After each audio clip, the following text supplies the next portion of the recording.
आज से लगभग 6 महीने पहले यानी कि 16 नवंबर 2023 को मैंने एक वीडियो बनाई थी जिसमें मैंने पीवीसीयू के फ्यूचर को लेके चीजें डिस्कस की थी और उस वीडियो के एंड में अनइंटेंशनली कुछ ऐसा हुआ था। तो यहां पे भी वैसा होना पॉसिबल है।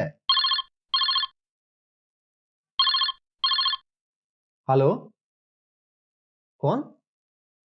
प्रशांत वर्मा साहब, हाँ क्या हाल है, कैसे हो? नहीं मैं बढ़िया हूँ, आप सुनाओ। नहीं नहीं फ्री हूँ बिल्कुल। अच्छा, नेक्स्ट मूवी के लिए क्रिएटिव कंसल्टेंट चाहिए? हाँ कोई दिक्कत नहीं है, आ जाऊंगा मैं। वैसे आप मेरी रेगुलर वीडियोस तो देख रहे हैं ना, आपको काफी सारा मटेरियल मिल जाएगा यूनिवर्स को बिल्ड करने के लिए आगे। और इसके लगभग 5 महीने बाद ये शब्द अक्षरशः सच हो जाते हैं। बस फर्क इतना है कि प्रशांत वर्मा साहब का कॉल नहीं आता ऑब्वियसली, बल्कि उनकी टीम की तरफ से एक मेल आता है मुझे, और फिर मुझे प्रशांत वर्मा साहब के ऑफिस बुलाया जाता है। वेल, मैं वो मेल भी यहाँ पे नहीं दिखा सकता क्योंकि ऑफिशियल मेल्स पब्लिक डिस्प्ले के लिए नहीं होते। खैर, मैं इस वीडियो को बनाने के बाद भूल भी गया था कि मैंने इस वीडियो में ऐसा कुछ बोला भी है। वो तो भला हो अपने टेलीग्राम ग्रुप के मेंबर आजाद भाई का, जिन्होंने मुझे ये क्लिप भेजी कि प्रेम भाई ये क्या हो गया। एंड सीरियसली, अगर ये क्लिप मुझे ना मिली होती, मतलब मुझे याद ना आया होता कि मैंने किसी वीडियो में ऐसा कुछ बोला भी है, तो शायद मैं ये वीडियो भी नहीं बना रहा होता। बहरहाल, जब इतना कुछ हो ही गया है तो मेरे प्रशांत वर्मा साहब के साथ मुलाकात कैसी रही, क्या मेरा एक्सपीरियंस था और वो क्या कारण था जिसकी वजह से मुझे हैदराबाद बुलाया गया था, वो सब अपना एक्सपीरियंस मैं इस वीडियो में शेयर करने वाला हूं। लेकिन हाँ, मैं एक बात जरूर पहले ही बता देना चाहता हूं कि अगर आप लोग सोच रहे हो कि मैं पीवीसीयू के बारे में या उसके फ्यूचर के बारे में कुछ लीक्स यहां पे दूंगा या तुम्हें कोई एक्सक्लूसिव इंफॉर्मेशन मिल जाएगी, तो ऐसा कुछ नहीं होने वाला है। इट्स नॉट बिकॉज कि मैंने एनडीए साइन किया हुआ है, वो एक प्रोफेशनल फैक्टर है, वो सब स्टूडियोज कराते ही हैं, वो एक अलग बात है।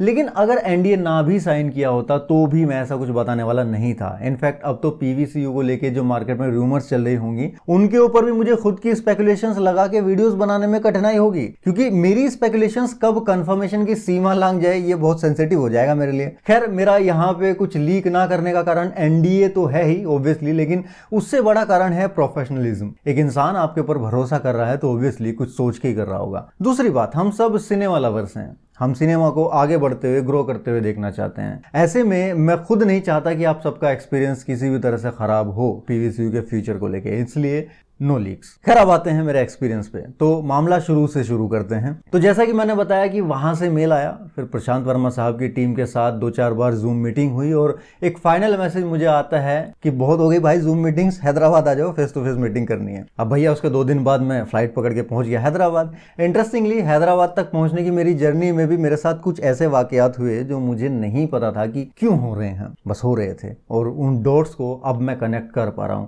या शायद समझ नहीं आ रहा कि कनेक्ट करूं भी कि नहीं करूं।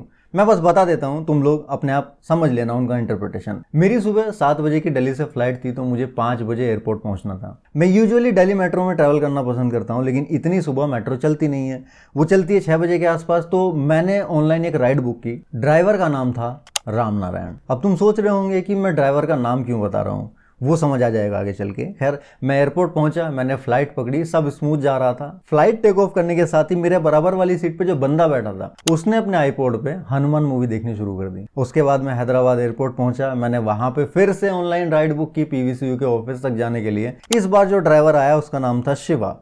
खैर, मैं मीटिंग से 4-5 घंटे पहले ही ऑफिस के सामने खड़ा था कि पता चल जाए कि भाई मैं सही एड्रेस पे आया हुई हूँ कि नहीं। ऑफिस लोकेशन कंफर्म होने के बाद मैंने वहीं पास में एक होटल रूम बुक किया और जाके मस्त नहा धो के 2-3 घंटे के लिए सो गया। फिर मैं मीटिंग के टाइम पे ऑफिस पहुंचा और मेरी मुलाकात प्रशांत वर्मा साहब की टीम से हुई, जिन्होंने मुझे वहां पर रिसीव किया। उन मैम का नाम लेना उचित नहीं समझता मैं यहाँ पे for privacy concern, but she was very humble and उन्होंने काफी सही से बातें की, ऑफिस में बिठाया, बताया जो भी सीन था। कुछ ऑफिशियल फॉर्मेलिटीज हुई और मुझे कहा गया कि आप थोड़ा वेट कीजिए, थोड़ी देर में आपकी मुलाकात मिस्टर प्रशांत वर्मा से होने वाली है, दी प्रशांत वर्मा।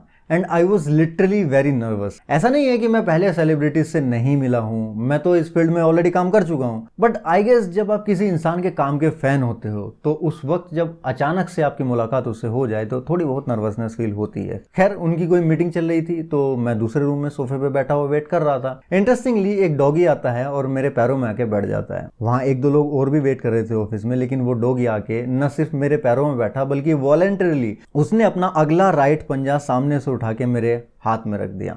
और ये सब बस हो रहा था। और मैं ये सब बता क्यों रहा हूं? वाइब्स की वजह से।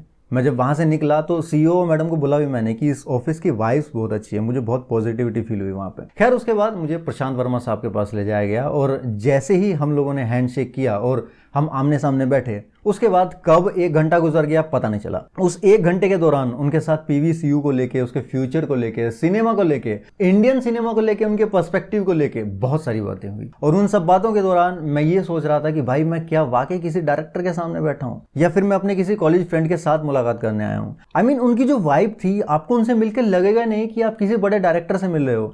कोई दिखावा नहीं, किसी तरह का कोई प्रपंच नहीं, एकदम बिग ब्रदर वाला एटीट्यूड। इतने प्यार से बिठा के उन्होंने बातें की। और अब मे भी आपको ये लग सकता है कि चूंकि मुझे पीवी साहब के साथ जुड़ने का मौका मिल रहा है तो मैं इसलिए उनकी तारीफें कर रहा हूं। तो जो लोग मुझे शुरू से जानते हैं, मुझे फॉलो करते आए हैं, वो अच्छे से समझ सकते हैं कि मैं कितना ट्रांसपेरेंट इंसान हूं। मैं अगर किसी इंसान की तारीफ कर रहा हूं तो वो इंसान वाकई तारीफ के काबिल है।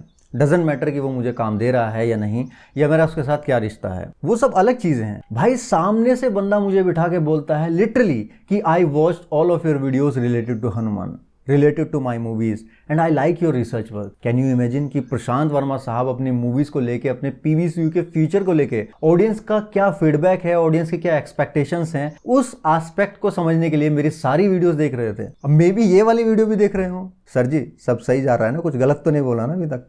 ठीक है। वेल इसी तरह से 1 घंटा गुजर गया। It was like a complete podcast. एक बार तो मेरा मन किया कि चलो एक पॉडकास्ट रिकॉर्ड कर लेते हैं। फिर मैंने सोचा कि पॉडकास्ट में वही सब होगा जो ऑलरेडी अपने इंटरव्यूज में बोलते रहते हैं, वो नथिंग न्यू। लेकिन यहाँ ऑफ कैमरा जो बातें हो रही थी, जो डिस्कशन चल रहा था, वो अलग लेवल की चीज है। कुछ चीजें कैमरा के लिए नहीं होती। वेल यू कैन इमेजिन कि 1 घंटे में कितनी बातें हो सकती हैं, कितना कुछ डिस्कस हो सकता है, वो सब हमने डिस्कस किया। लेकिन 1 मिनट के लिए भी मुझे ये फील नहीं हुआ कि मैं सामने वाले से फर्स्ट टाइम मिल रहा हूँ। कैन यू बिलीव कि तुम किसी डायरेक्टर को उसके आंखों के सामने, पीठ पीछे वीडियोस में तो हम सब ज्ञान पेलते रहते हैं कि भाई कोई बड़ी बात नहीं है, ये सीन ऐसे करना चाहिए था, वैसे करना चाहिए था, लेकिन सामने बैठ के उनको ये बोल सको कि सर ये जो सीन आपने किया, अगर मैं आपकी जगह होता तो मैं इस सीन को ऐसे करता, और वो आपसे ये ना कहे कि अच्छा अब तू सिखाएगा मुझे डायरेक्शन, खड़ा हो, दफा हो जाए यहाँ से। भाई एक बार के लिए मुझे लगा कि मैंने गलती तो नहीं कर दी है बोल के, फ्लो में बोल तो गया। खैर इस सब के बाद नेक्स्ट डे फिर से उनके साथ एक और मीटिंग हुई। चीजें आगे बढ़ रही थी, डिस्कशन इज स्टिल ऑन की हम लोग साथ में क्या क्या कर सकते हैं। चीजें अंडर प्रोसेसिंग हैं। और चूंकि ये पीवीसीयू एंड प्रेम अनफिल्टर्ड के बीच कोलैब की बातें हो रही हैं, तो ऑब्वियसली मैं अकेला प्रेम अनफिल्टर्ड नहीं हूँ,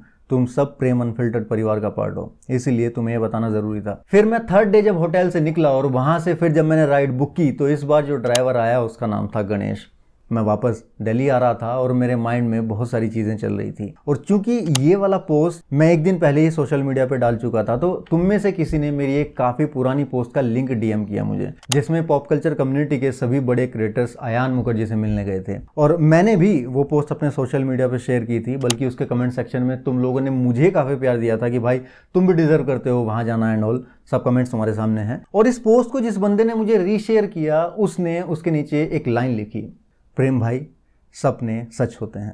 और हाँ, मैं इन लोगों के साथ कंपेयर नहीं कर रहा हूं, don't take it otherwise, I am just telling कि I am feeling kind of blessed कि इस कम्युनिटी की मोस्ट ऑफ द जनता ने ना सही, अब भाई जिस हिसाब से सब्सक्राइबर हैं उस हिसाब से ज्यादातर जनता को एक्सपोजर नहीं मिला है चैनल का, इवन बड़े क्रिएटर्स तक भी शायद चैनल का एक्सपोजर नहीं हुआ, लेकिन एक पैशनेट डायरेक्टर ने एटलीस्ट मेरे काम को रिकॉग्नाइज किया, जिसकी वजह से अब मुझे और ज्यादा काम करने का मोटिवेशन मिल रहा है। मैं बस ये सोच रहा हूँ कि कैसे तुम लोगों के प्यार ने, तुम्हारी दुआओं ने इतनी जल्दी अपना असर दिखा दिया। कुछ चीजें बोलनी नहीं चाहिए, बोलने से उनकी वैल्यू कम हो जाती है, लेकिन जब वो सपना साकार होकर रियलिटी की फॉर्म में आपके सामने आता है तो वो फीलिंग्स अद्भुत होती है। बस आखिर में इतना ही कहूँगा कि thank you so much for all this love. तुम लोगों के बिना, तुम्हारे इस प्यार के बिना मैं कुछ नहीं हूँ।